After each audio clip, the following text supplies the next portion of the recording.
निवडणुकीत कार्यकर्ता सर्वात महत्त्वाचा, लोकांच्या पर्यंत जाणं आणि केंद्र राज्य आमदार खासदार यांचं काम लोकांच्या पर्यंत नेणं। गेल्या 10 वर्षाच्या कारकिर्दीमध्ये नरेंद्र मोदी साहेबांच्या नेतृत्वाखाली या भारताने कशा प्रकारची घोडदौड केलेली आहे हे पण आपल्याला लोकांना मतदारांना सांगावं लागेल।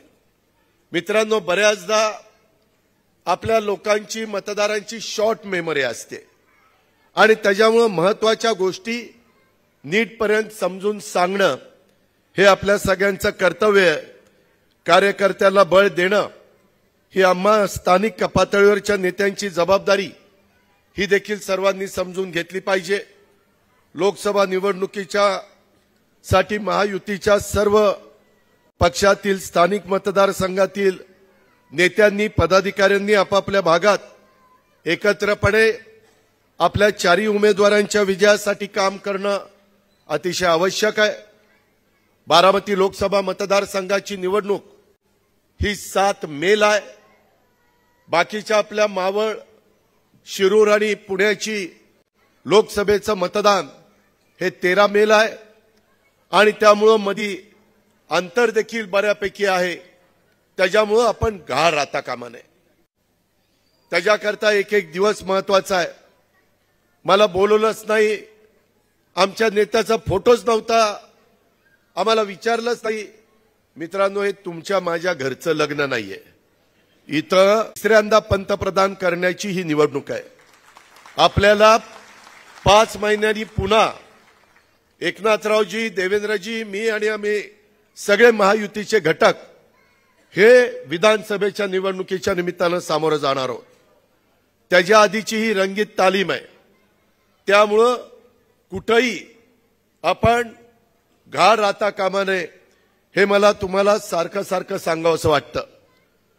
काम करत असताना ही लोकसभेची निवडणूक देशाच्या आणि राज्याच्या राजकीय दृष्ट्या अत्यंत महत्त्वाची अशा प्रकारची निवडणूक आहे। लोकसभेच्या निवडणुकीच्या निमित्तानं आपल्याला पुढचं पण महत्त्वाचं काम पुन्हा राज्य महायुतीचं त्या ठिकाणी निवडून आणायचं आहे।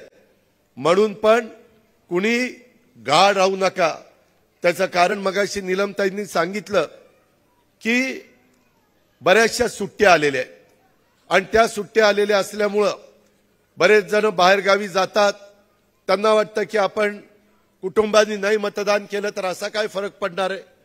बाबांनो, घटनेचे शिल्पकार डॉक्टर बाबासाहेब आंबेडकरांनी जो आपल्याला मताचा अधिकार दिलेला आहे, जे आपल्याला संविधान दिलेलं आहे, त्याचा आदर करणं, 5 वर्षामध्ये देशाच्या 140 कोटी जनतेच्या भवितव्याकरता ही निवडणूक महत्त्वाची समजून मतदान करणं आणि तुमच्या माझ्या महाराष्ट्रातनं, शाहू फुले आंबेडकरांच्या महाराष्ट्रातनं, युगपुरुष छत्रपती शिवाजी महाराजांच्या महाराष्ट्रातनं 48 जागा पहिल्या टप्प्यात विदर्भातील प्रचार जोराने सुरू झालाय।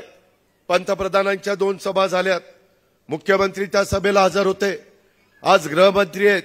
कदाचित शंका येईल की देवेंद्र फडणवीस साहेब कसे स्टेजवर नाही आहेत, परंतु अमित शहा विदर्भात आलेले असल्यामुळं आमच्या तिघांच्यापैकी एक तरी तिथं त्यांच्या सभेला उपस्थित राहणं गरजेचं आहे आणि त्याच्यामुळे देवेंद्रजी येऊ शकले नाहीत, त्यांना यायचं होतं। पण अशा काही ना काही गोष्टीतनं विपर्यास केला जातो आणि कार्यकर्त्यांच्या मनामध्ये शंका कुशंका निर्माण केल्या जातात। कृपा करून कार्यकर्त्यांनी ह्याही गोष्टीची नोंद घेतली पाहिजे। महायुतीच्या माध्यमातून जे उमेदवार आहेत, जिथं निवडणूक ही अटीतटीचीच समजायची। मी पण आतापर्यंत 7 विधानसभेच्या निवडणुका लढवल्यात, 1 लोकसभेची निवडणूक लढवली। समोरचा उमेदवार कधी आपण कमकुवत समजायचा नाही। मतदाराला मतदानाचा मान सन्मान द्यायचा। 2-2, 3-3 वेळेला आपला महायुतीचा कार्यकर्ता हा उमेदवाराच्या वतीनं त्यांच्यापर्यंत पोहोचला पाहिजे। महिन्याभराच्या काळामध्ये आपल्या महायुतीच्या पक्षातल्या सर्व लोकप्रतिनिधी, पदाधिकारी, कार्यकर्ते यांची एकजूट दाखवणं गरजेचं आहे। मतभेद असतील तर ते सामंजस्याने दूर करण्यात येतील हे देखील आपण लक्षामध्ये घ्या। आज सकाळीच नीलमताई, शरद सोनवणे असे काही सहकारी हडपसरमधले माझ्या हवेलीतले आम्ही बसलो होतो. आता थोडं बहुत चर्चा एकनाथरावांशी केली. मुख्यमंत्री महोदय म्हणले अजित आपण जाताना मी मुख्यमंत्री महोदय चंद्रकांत दादा पाटील इथनं ताबडतोब पुढच्या सभेला जायचं असल्यामुळं आणि हेलिकॉप्टरनी टेक ऑफ करायचं असल्यामुळं थोडंसं बोलायला मर्यादा आहेत, परंतु जाताना ह्या सगळ्या गोष्टी बोलून त्याच्यातनं योग्य पद्धतीनं मार्ग काढला जाईल. निवडणुकीच्या काळात आपल्या पक्षातनं आपल्या महायुतीतनं कुणी इकडे तिकडे जाणार नाही आणि ऐन निवडणुकीमध्ये दगाफटका करणार कुणी नाही, अशा प्रकारची पण दक्षता आपण घेऊया. बाहेरच्या पक्षातनं आपल्या पक्षात घेऊ, परंतु आपल्या पक्षातनं कुणी जाणार नाही ही खबरदारी घेऊ. त्याच्यामध्ये आपल्या महायुतीच्या पक्षाचे स्थानिक कार्यकर्ते असतील, माझ्या बूथ कमिट्यांमधील सदस्यांना महायुतीच्या उमेदवाराचा प्रचार करण्यासाठी वेळोवेळी मार्गदर्शन देखील केलं जातं. त्याच्याबद्दलची यंत्रणा विविध स्तरावर काम करते. दुसऱ्या फळीतील माझे नेते असतील, महायुतीचे आमचे युवा असतील, युवती असतील, विद्यार्थी आघाड्या असतील, पक्षाच्या इतर अंगीकृत संघटना असतील, त्या सदस्यांना देखील मतदारसंघात उमेदवाराच्या प्रचारासाठी सहभागी करून घेणं आवश्यक आहे. सोशल मीडिया ह्या सेलच्या पदाधिकाऱ्यांना निवडणुका पार पाडेपर्यंत अत्यंत काम कार्यक्षमतेनं करावं लागणार आहे. त्याच्यामध्ये जिल्हा तालुका पातळीवर सोशल मीडिया सेलच्या पदाधिकाऱ्यांना स्थानिक मुद्द्यावर आणि विशेषतः विरोधकांच्या प्रचाराच्या मुद्द्यावर लक्ष ठेवून त्याला काउंटर करण्याची योग्य पद्धतीनं काम करणं अपेक्षित आहे. केंद्र सरकार आणि राज्य सरकारनं केलेली कामं, जनतेच्या हिताच्या योजना आणि त्याचे लाभ यांचा जास्तीत जास्त प्रभावी प्रचार हा आपल्याला उद्याच्या पहिल्या, दुसऱ्या, तिसऱ्या, चौथ्या, पाचव्या टप्प्यात आणि देशात इतर भागात 6वा, 7वा टप्पा आहे, ह्या सगळ्या टप्प्यामध्ये करावं लागणार आहे.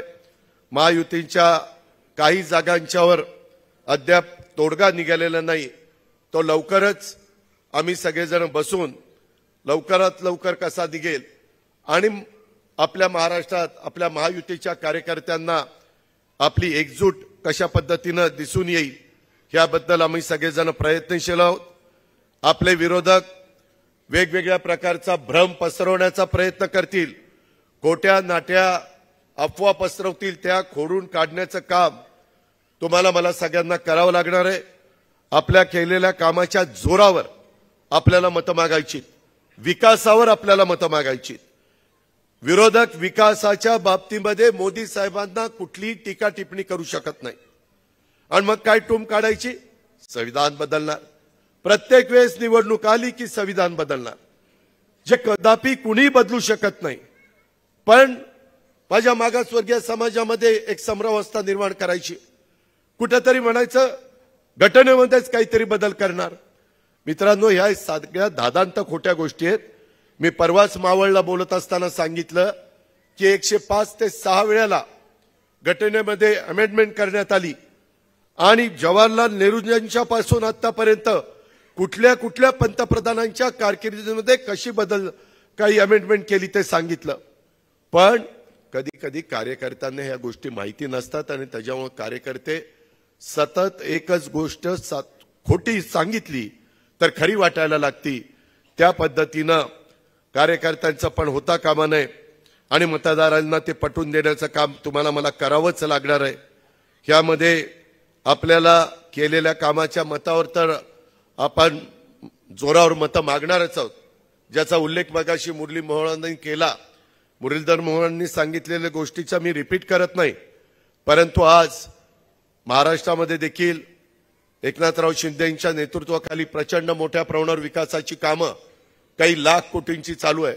माझ्या पुण्यामध्ये, माझ्या जिल्ह्यामध्ये इन्फ्रास्ट्रक्चर उभं करणं, वाहतुकीची कोंडी सोडवणं, सर्व प्रकारच्या सुविधा देणं, रिंग रोड ताबडतोब करणं, हा झाल्यानंतर दुसरा अजून एक रिंग रोड करणं, वेगवेगळ्या पद्धतीनं आंतरराष्ट्रीय दर्जाचं विमानतळ देशात जशी घडतायत तशी आपल्या जिल्ह्यामध्ये करणं, त्याचबरोबर बंदरं असतील, त्याचबरोबर नॅशनल हायवे असतील, त्याचबरोबर वेगवेगळ्या प्रकारचे टनेल असतील, त्याचबरोबर रेल्वेचं एक जाळं पसरवण्याचं काम असेल, वंदे भारत सारख्या ट्रेन सुरू करण्याचं काम असेल, बुलेट ट्रेन सुरू करण्याचं काम असेल, किंवा शहराची वाहतुकीची कोंडी सोडवण्याच्या करता मेट्रो अजूनही आपण कात्रज पर्यंत, तिकडे चांदणी चौकापर्यंत, इकडे हडपसर, वाघोली या सगळ्या भागामध्ये आपण करतोय.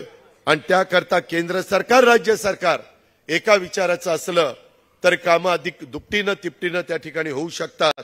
आणि म्हणून हे पण मतदारांना आपल्याला सांगावं लागेल, काम करणाऱ्याच्या मागं आपण उभं राहिलं पाहिजे, तरच विकास होतो. फक्त विरोधासाठी विरोध करून विकास होत नाही, ही भूमिका तुम्हाला आपल्या पुणेकरांना पटवून द्यावी लागेल. आपले कार्यकर्ते आणि नेते एकत्र आले तर विरोधकांचा निभाव लागणार नाही, हे समजून एकत्ररित्या निवडणुकीला आपण सामोरं जाऊया. बूथमध्ये भाजपची यंत्रणा सर्वांनी समजून घेतली पाहिजे आणि त्याप्रमाणे आपापल्या भागामध्ये यंत्रणा उभी करण्याचं काम महायुतीच्या इतर पण घटकांनी केलं पाहिजे. एक सांगतो, जे प्रवक्ते आहेत, जे उद्याच्याला कॉर्नर सभा घेणार आहेत, जे वेगवेगळ्या ठिकाणी बैठकीच्या निमित्तानं किंवा शहरामध्ये सभांच्या निमित्तानं, ग्रामीण भागामध्ये देखील सभांच्या निमित्तानं जाणार आहेत, वादग्रस्त वक्तव्य आणि वादग्रस्त कृती ही कृपा करून टाळा. आपल्याला आपल्या चारी उमेदवारांना मताधिक्य वाढवायचंय. बोलायला जाताना तुमच्या माझ्या बोलण्यानी आपल्या उमेदवारांचं मत घटणार नाही, ही खबरदारी फार काळजीपूर्वक त्या ठिकाणी सगळ्यांनी घेतली पाहिजे. आपण सार्वजनिक आपलं वर्तन हे नम्रतेचं ठेवलं पाहिजे.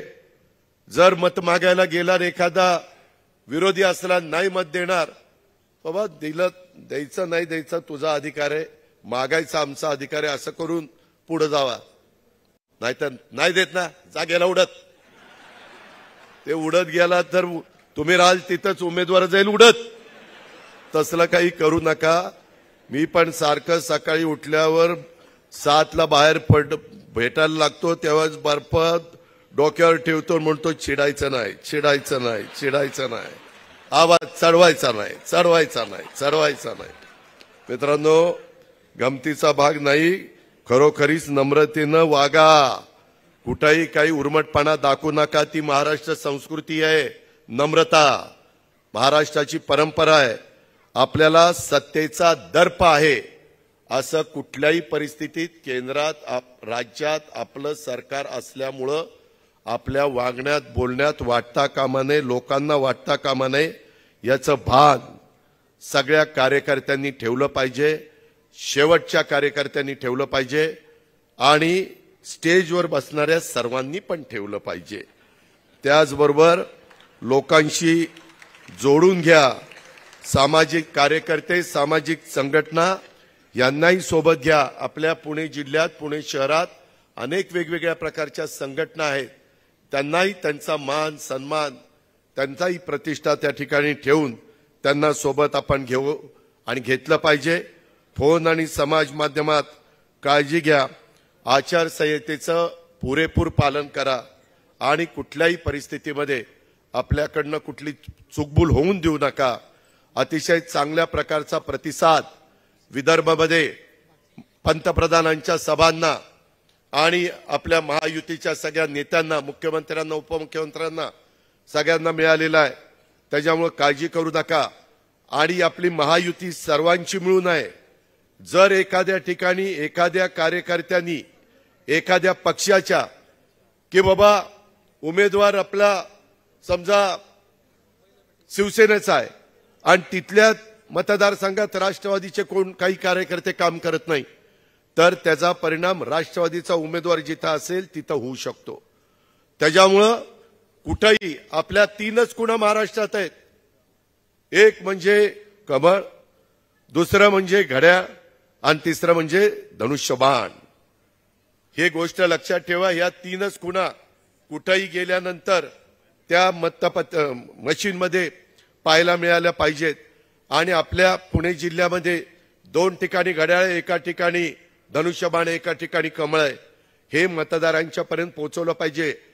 देशातल्या बहुसंख्य मतदारांना मोदी साहेबांना मतदान करायचंय, परंतु त्यावेळेस महायुतीचा जो उमेदवार आहे त्याची खूण ही मोदींना ते मत मिळणार आहे असं काम आपल्याला करावं लागेल.